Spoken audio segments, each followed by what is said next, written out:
абылайдың баласының Абдурахманның соның мәйітін әкеліп жатқанда Сара анамыздың үйіне қонған екен мәйітпен бірге.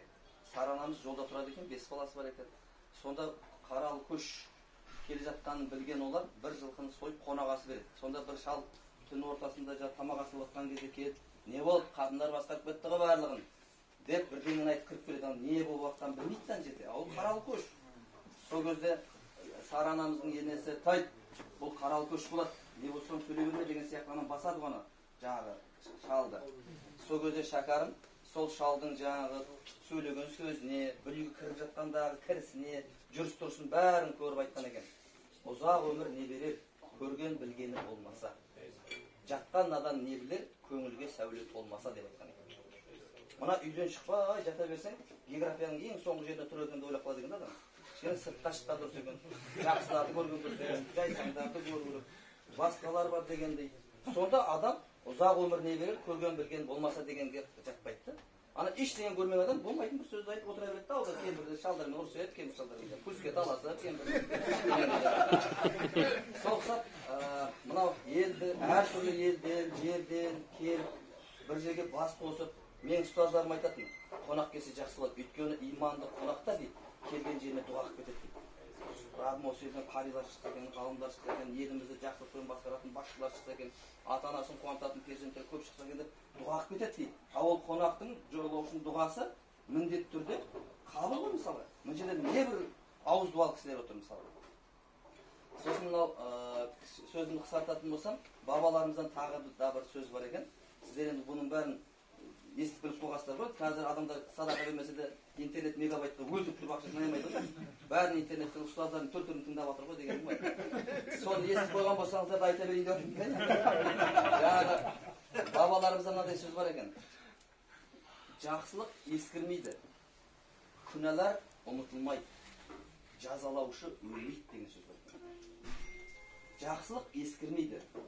Мен мынау татар ағайындардың, өзбек ағайындардың ортасында да имам болдым. Сонда сол кісілердің үлкендері тұрып айтатын, біз мынау қазаққа қарызбыз деп.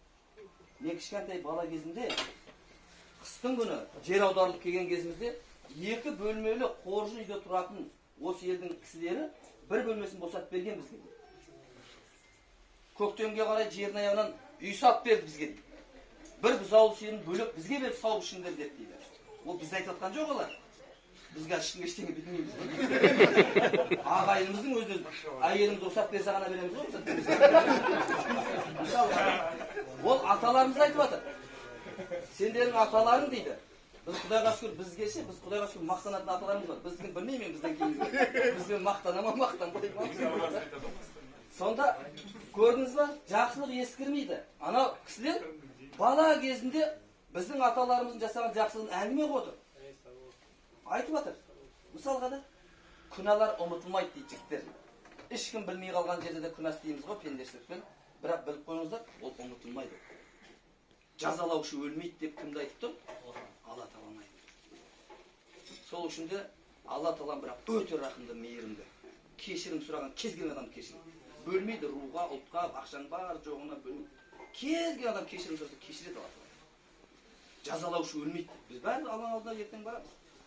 Мына Индияда бір ғалым кітап жазып шығарып жақында. Соған бір әйел келіп айтқан екен.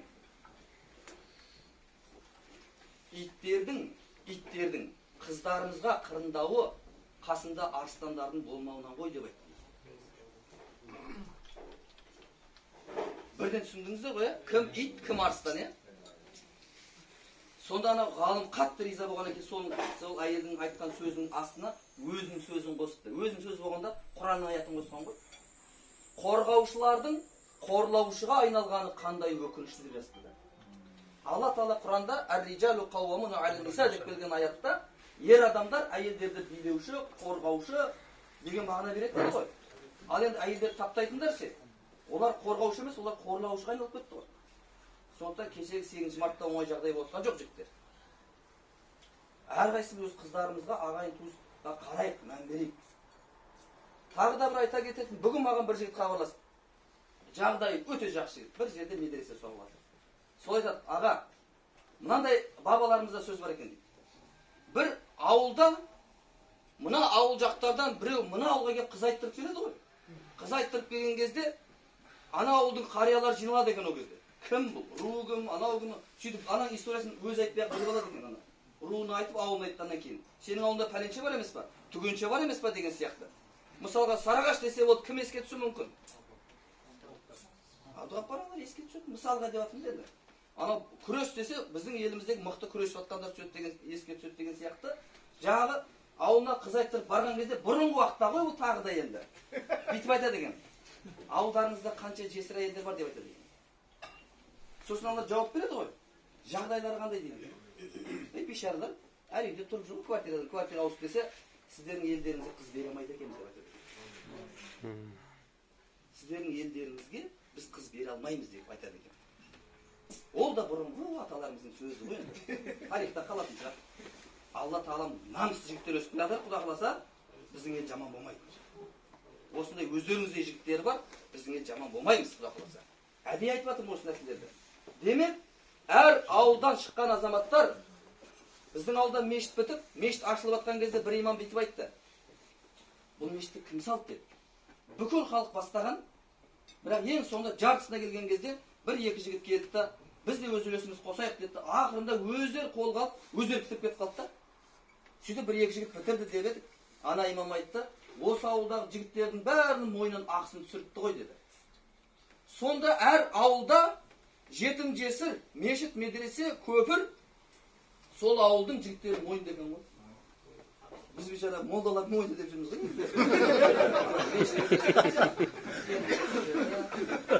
Ана көшенің бәрі әкім мойнында, ата бабасымен бірге сол өздері не етті деген сияқты. Сөйтсек жігіттер әр ауылда жарқырап мешітіміз тұрса, сол ауылдың балдарын бәрі сол жерден бір Құран жаттап, дәрет алып үйреніп шығатындай бір медресе тұрса, сол ауылдағы жетім жесірлердің бәрінің үйі жылы болса, тамағы тоқ болса, көйлегі көк болса, біліп қойыңыз, 100% айтамын, сол ауылға Алланың назары түседі, рахымы түседі сол ауылға. Неге бәріміз сондай ауылдан болмасқа? Обязательно жақсылық үшкен бір сияқты ғана кісі болу керек, әр ауылда бір адам болу керек па? Бәріміз жиналып, әр ауылды, әр туған өзі өскен адамдар бар ғой, өзінің туған ауылына жиналып, сондай тірліктер атқарып, істеніп келе жатыр. Барлық ауылда істенсе екен деген ниетіміз бар. Алла разы болсын, көп сөйлеп қойсақ кешірім сұраймыз. Көп шаршап отырған шығар, мына күрескендер шаршап отырған шығар әсіресе. Құдай қуат берсін, бала шағаның рахатын көріңіздер. Біздің қазақтағы бабаларымыздың ең үлкен капиталы не болғанын сіздер білесіздер ғой? Бізде ең үлкен капитал дүние жинау ғой негізінде. Жаңа көп қатын алсақ, малдық қораға толтырсақ, ана кімдікіндей машина алсақ, ана кім құсап үй салсақ, ал бабаларымыздың капиталы дұрыс ұрпақ қалдыру екен ғой. Ақшасын, күшін, ойын бәрін соған салған екен ғой. Дұрыс ұрпаққа салған екен ғой. Төле билер, Қазыбектер, кім жаңағы? Айтеке билер, ана орта жүздің жігіттер, Қазыбек би біздің биіміздер. Ұлы жүздер Төле би біздікі деді. Кіші жүздің жігіттер Айтеке біздікі деді. Мен сол үшеуіне де қарсымын сол. Қазақтың би десе болмай ма сол үшеуінде? Мысалға. Соңға тапсам айтам бір күн ана.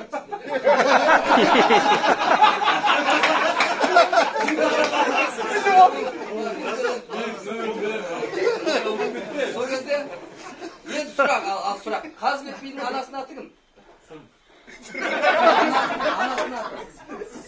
Қазыбек бидің анасының аты кім? Қазыбек бидің Тоқмейіл деп айтады. Тоқмейіл, таңа рахмет. Тоқмейіл деген анамыздың бір көзінде кемшілік болған екен. Бір аяғында кемшілік болған деп айтады. Сол кейбір ақмақтар мазақтайды екен.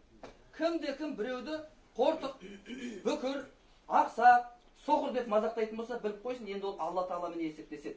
Өйткені Алла оны соқыр қылған, бүкір қылған. Білесіздер ғой, кафеде ана негр абсолют етіп отқан кезде бізге дені сау адам жіберші деді ғой отырған жігіттер. Білесіздер ғой? Ана негр айтты, мен ғой енді сіздерге қызмет қылатын еді. Бізге басқа адам жіберші деді. Ақ нәсілділер екен де отырған тамақ ішейін деп. Сөйтсе ана негр айтты, менің негр болғанымды ұнатпай тұрсыздар ма, әлде мені негр қылып жаратқан Құдайды ұнатпай тұрсыздар ма деді. Сол сияқты біреудің денесіндегі реңі басқасын кемшілігін айтатын болса, біліп қойсын, Алламен есептеседі енді ол адам. Сонда Тоқмейіл анамыз анаған ренжімеген екен. Жаңа мазақтайтын бір кісілерге де бүйтіп айтады екен. Сендер мен туралы не десең одыңдар, бірақ мен ертең елдің еңсесін көтеретін президент туам деп айтады екен. Сол Қазыбек би туған ғой. Енді ар жағын білесіздер ғой, Қазыбек бидің не тірлік атқарғанын ше. Ал бұрынғы апаларымыз баласын емізіп отқанда, балам сен ертең елді қорғауың керексің. жерімізді, халқымызға қызмет қылуың керексің деп емізеді екен да. Олар елді, жерді қорғап, халыққа қызмет қылған екен. Қазір кейбір әйелдер тезірек ұйықтап қалшы тез ұйықтап қалса екен. Ана сериалды көретін, кіммен сөйлесіп алатын жаңа. Сосын бейшара өмір бақи ұйықтап өтеді екен ғой. Анасының арманы ұйықтап қалса екен деп отырған бала. Соны ұйықтап өтеді екен. Тек ана қатын бала шағаны сол араласқан қай жүріппен аралас, ағайын туысқан безбейді деген мақал шықты ғой қазір. Білесіздер ғой, араластан қайын жұртпен аралас, ағайын туысқан безбейді деген мақал шыққан. Анау қайын жұртының итінің күшігінің туған күні дейін барады кейбір жігіттер. Ағайын не болып не қойып жатқан шаруасы жоқ, білмейді да.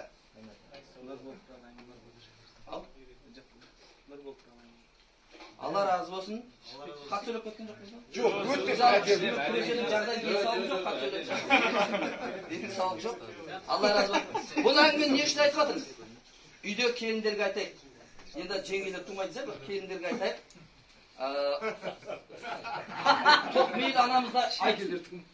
Тоқмейілі анамыздың историясын айтып берсін. Құрып сақыр-сұқыр бала туа бермей, ертең елге қызмет қылатын перзент туам деп айтып жүріп тусын да. Бірақ ана күйеу картошник, алкаш, қаяқтан туылады оған балалар деген сол. Сондықтан келінге сондай жақсы ниет, тілек, дұғаларын анау, ниетін, мақсатын өзгертетін болсақ, әлі де жақсы ұрпақтар көп туылады жігіттер. Қазірде бар Құдайға шүкір. Одан да жақсы ұрпақтар неге келе бермеске? Алла разы болсын. Жақсылыққа жолығайық. Сіздердің ауылдарыңызда Құдай қаласа медресе ашылып жатқанда ашылуына барайық.